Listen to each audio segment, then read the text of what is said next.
welcome back to Life by the Fly.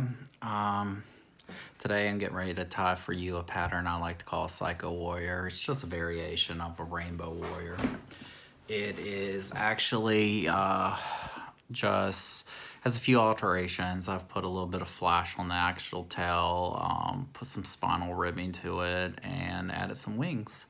So let's go ahead and get started. So the hook I got in my vise is a Kona size 14, and it's a universal scud hook, and the bead is actually a tungsten slotted bead that I just used to help give it some weight, and it's one of the variations of the rainbow color.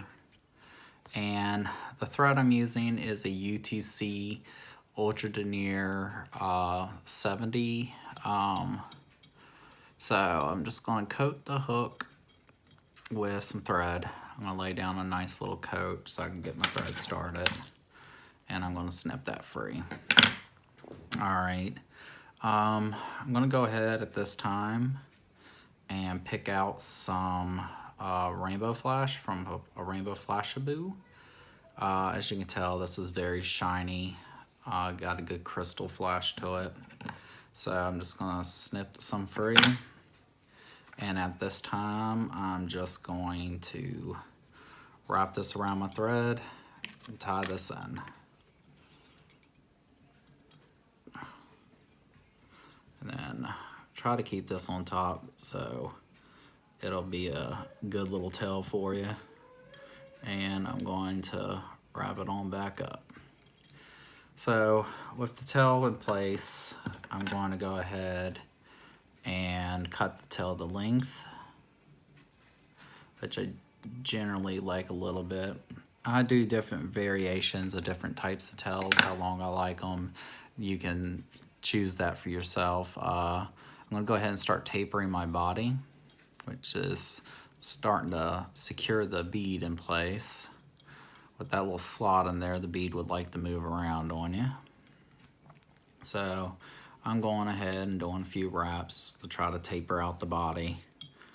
And after I get a few wraps down, I'm going to go ahead and take some small ultra wire in red and break me off about a piece about 3-4 inches long. My hands weren't so slippery this morning. So I'm going to tie that in on my side and just wrap it back down to the base of my tail and then come back up, and I'm going to keep working on that taper. Now this next step is because of how thin the hollow tinsel is. I've got hollow tinsel in silver and small. So what I do is I take me a generous amount and I take it, fold that in half, and then take that and fold that in half over my thread. So it kind of gives me a larger portion to work with.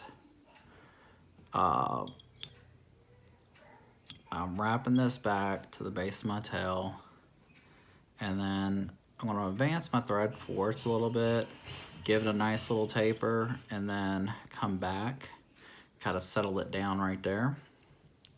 Now, what I'm going to do at this point is actually take some wax and put it on top of the hook.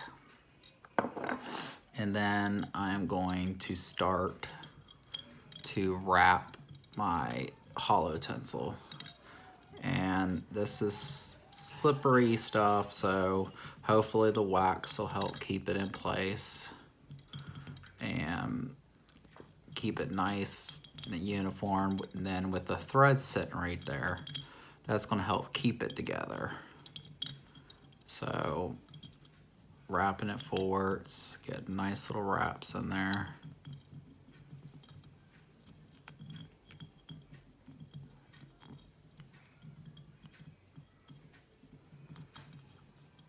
once I'm at the top, I'm just going to capture it off and cut it free.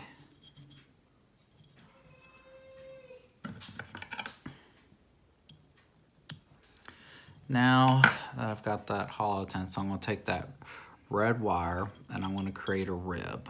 So I want it nice and evenly spaced all the way up the body. This is also going to help protect the body from that with the hollow flash. So more even you make it, the better it looks, but also kind of gives you a good general basis for protection. Now, the next step is to take 2 goose biots and take 2 from the stem and rip those free. I just cut the rip 2 off from the bottom and snip it.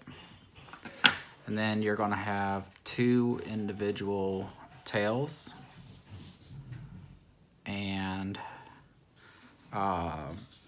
what I do is I take them with the curved side splaying up and I set it on top about half the length of the body. Dropped it. About half the length of the body. And I go ahead and tie that in. And I can just do 1 rep so I can pull it, get it to length, and then secure it down. And get my other goose biot and do the same thing. Curve side facing up, and then pinch it down.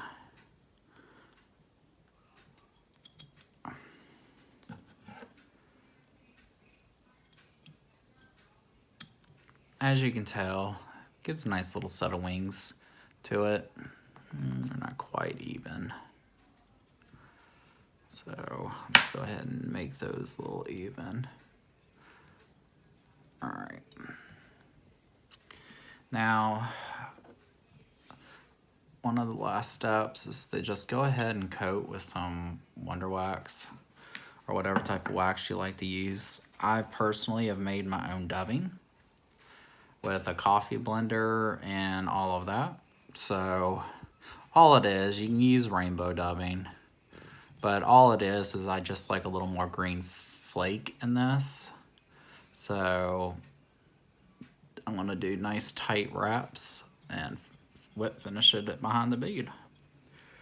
And with the wings and all of that, you can tell that this pattern kind of, to me, looks a little more like a bug, but has the flash of a rainbow warrior.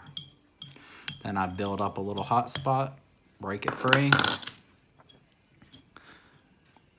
clean off my little fly a little bit, and there you go. A Psycho Warrior. Thank you for watching, and if you have any questions, comments, would like to see how I make that flash, let me know. Hit the like and subscribe button, and I'll see you later.